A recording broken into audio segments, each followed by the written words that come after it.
Jadi hari ini kita memulai pelajaran bahasa Indonesia kembali ya.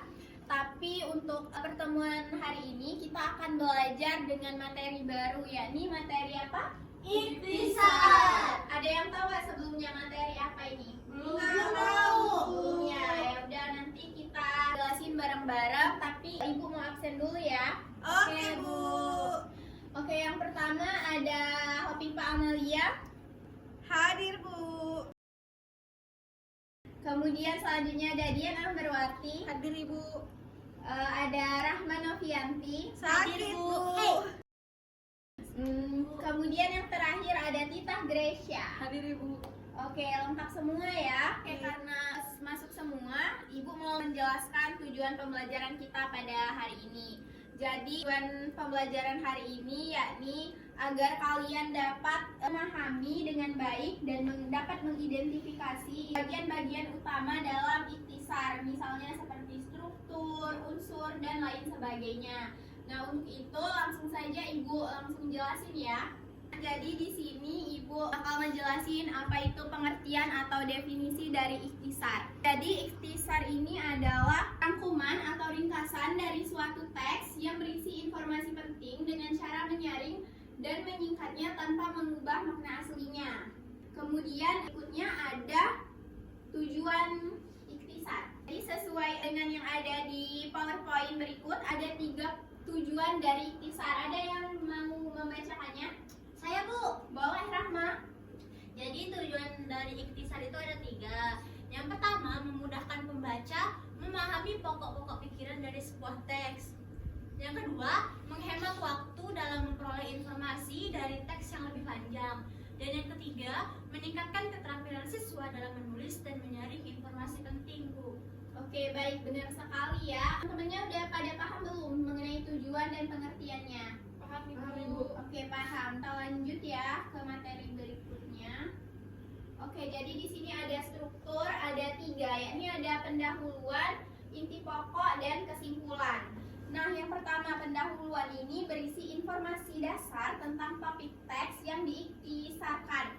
Seperti contohnya itu judul teks, sumber, dan latar belakang.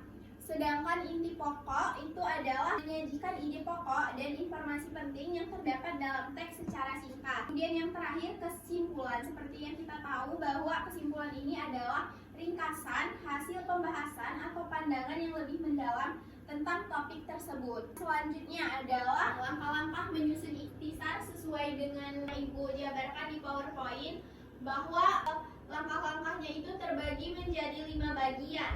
Yang pertama itu adalah membaca teks secara teliti, di mana kita harus membaca teks secara menyeluruh untuk memahami informasi yang disampaikan.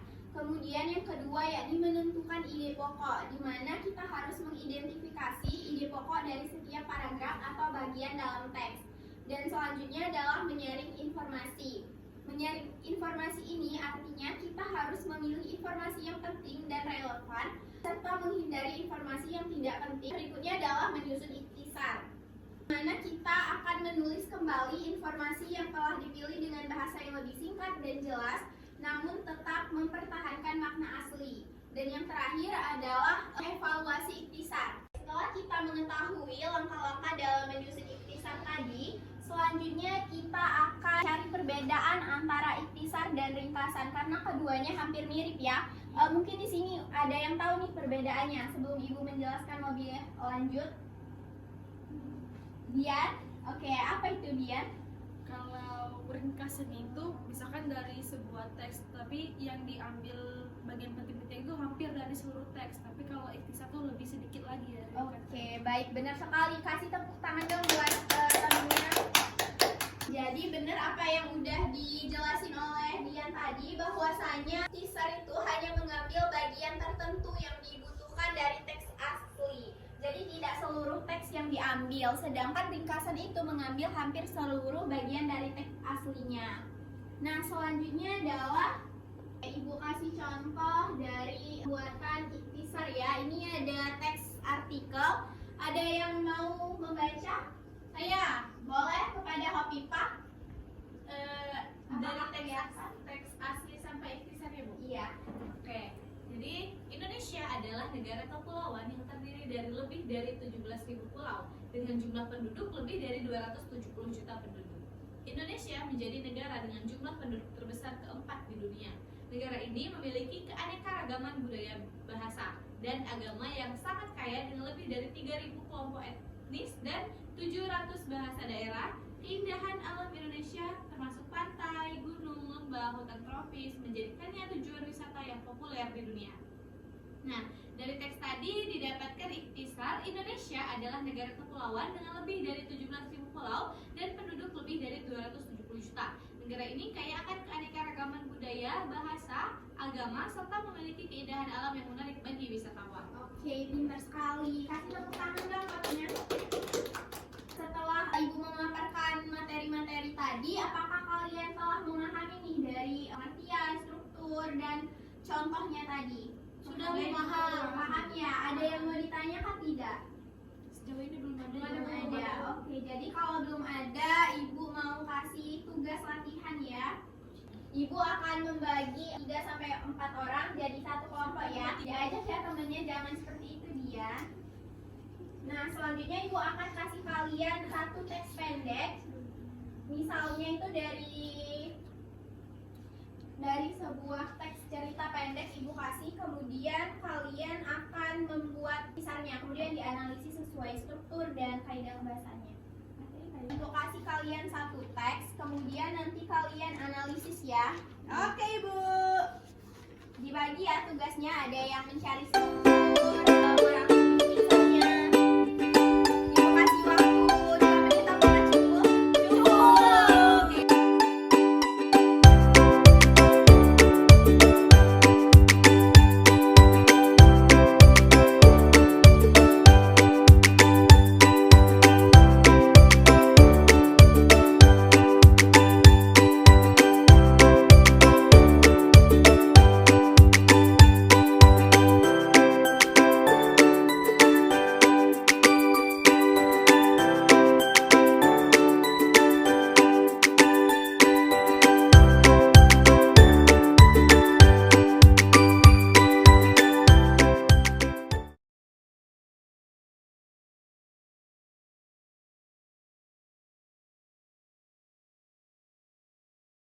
Oke, baik anak-anak, waktunya udah habis. Apakah udah selesai nih tugas yang Ibu kasih? Sudah, Bu. Udah ya. Oke, jadi kalau udah kalian boleh nih presentasi ke depan. Perwakilan atau mau semuanya yang maju? Perwakilan aja. Perwakilan aja. Boleh nih, siapa yang mau jadi perwakilan? Dian. Boleh Dian, maju Dian.